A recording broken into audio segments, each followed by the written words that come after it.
and every opponent picked up tails really early. Never had a chance to really win any hands, and when that happens, it's hard to win the tournament. You kind of have to win a hand sooner or later. So here's how they stand in chips. Sebastian Ruthenberg still with the lead, 1.3 million. Clinton Gavin and Jason Mercier after that amazing comeback. He's also above the $1 million mark now. And the two short stacks, Martin Nielsen and Samuel Chartier. Davide Katai, the aforementioned Belgian player, also not comfy right now with 505,000. But as we just saw, all it takes is one hand and suddenly you go from 0 to hero, near enough chip leader. Well, the blinds are so high now that nobody's comfortable. There's no one that's really got this, a handle on this event. Even $1 million in chips is certainly in jeopardy, as you saw. One $500,000 losses Nielsen just took, and now he's on the short stack. No one is safe. Sounds like the strapline of a horror movie. No one is safe in EPT Barcelona 5.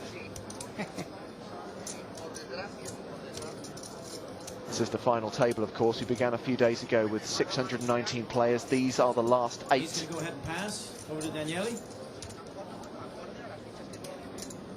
Nice international field. As usual. Italy represented, Denmark, Belgium, Germany, Daniele's going to put in a raise the USA and Canada.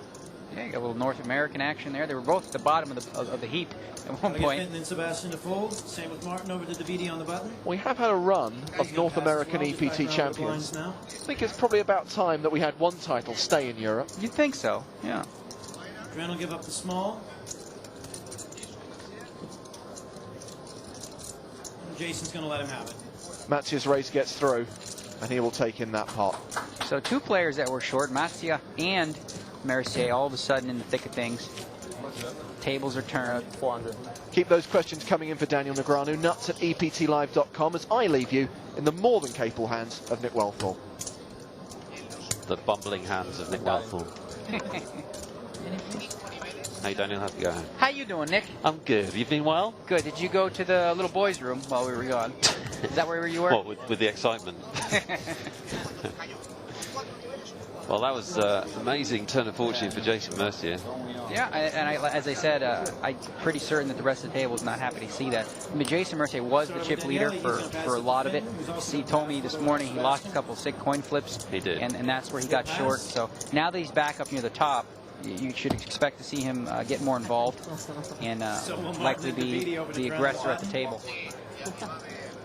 But again, you got to be real careful because even third in chips or with over $1 million, that's just not a lot, with 20, 40,000 blinds. Yeah, exactly. Especially because a lot of times you're not playing your stack, you're playing your opponent's. So if your opponent only has 400 or 500, that's real short. If you come in for 120, they move all in for 400, you put yourself in a lot of tough situations.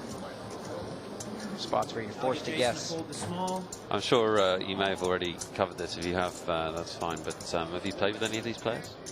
No, can't say that I have. Okay.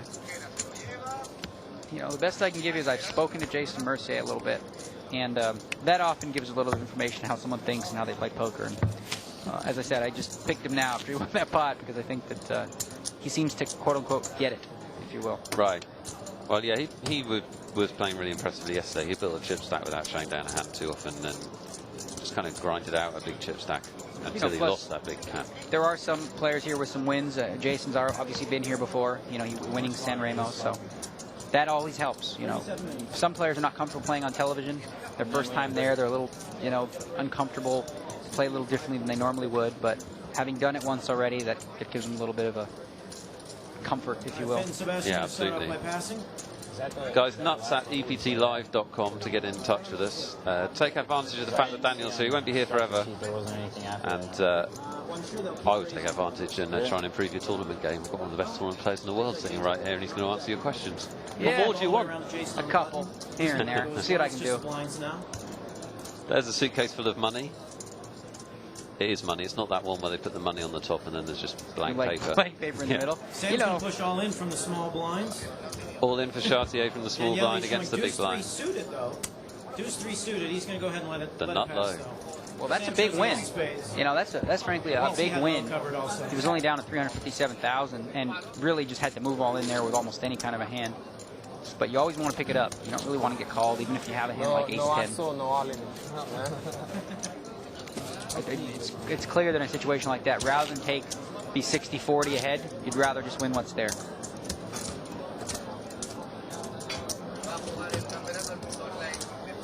We are in fabulous Barcelona. Let's give you a few little flavour of what it looks like. There's my mum, just had a shot. This is Gaudi architecture. I knew that, I didn't need to be told. It's not gaudy architecture, that's something completely different. And that is... looks like a gingerbread house. I was going to say Hansel and Gretel's house, that's what it is.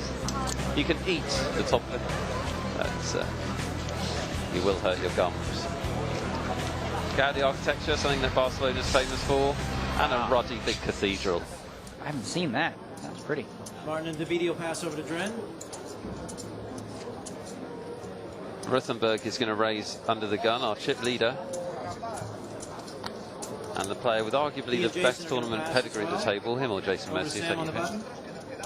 He's making 106,000. Notice it's a lot more than both Nielsen, who made it 95, and of course Katai came in for 82. How much emphasis do you put into the level of the opening raise? That's very important. Actually, I usually gauge someone's poker knowledge based on how much they come in for a lot of the time. When players come in for too big of a raise, I don't feel like they're playing optimally. Right. So that usually shows me that they don't play the game the best way that they can. 106 is not bad. It's less than 3 times the blind. But anytime someone comes in for more than that in a standard situation, you just have to assume that they really don't have much experience or can't be that great. I heard you talking recently about using min raises before the flop. Oh, it's quite interesting. Yeah, I mean, there's this idea that, you know, anytime people get together and they all sort of have this one train of thought, like, this is bad, this is good, they're often wrong, because there's always poker moves that you can make that may seem bad on the surface that have ulterior value in the sense that for a specific situation they work well. For example, min raising. In heads-up play, min raising is not a bad idea. Right. It actually, there's a strategy you can develop by using min raising, and that's what I do. Tonight, when I play in the W25K, until the very late stages, I will be min raising the button virtually every hand that I play. I will be only min raising. I won't be doing anything but. And I know that this is a strategy that other successful players have used, some like Eric Lindgren and Alan Goring. Alan Goring, frankly, doesn't do anything with min raise, and he's had amazing success in the U.S. So. And essentially, you know, it's almost like a small ball raise, which is 2.5 times, but it's just a little smaller. Sebastian Ruthenberg, the only one over $1 million now. Yeah, and if you're not familiar with him, he's won a WSOP bracelet. He's been runner-up at a Wacoop event and was 3rd in one of our EPT events. So he's got a lot of experience of big-time tournament play. You know, I'll tell you what's happening right now, the way that the table's being set up with 8 players still here and the blind so high, it's actually hurting the better players. Because of the fact that no one's going broke, the average stack is getting smaller and smaller, which is going to force so much more all-in play pre-flop, which is a less skillful form. So realistically, the better players would hope that, you know, 4 or 5 guys get knocked out real quick. But it doesn't look to be the case the way things have been going. See, there you go, 84,000.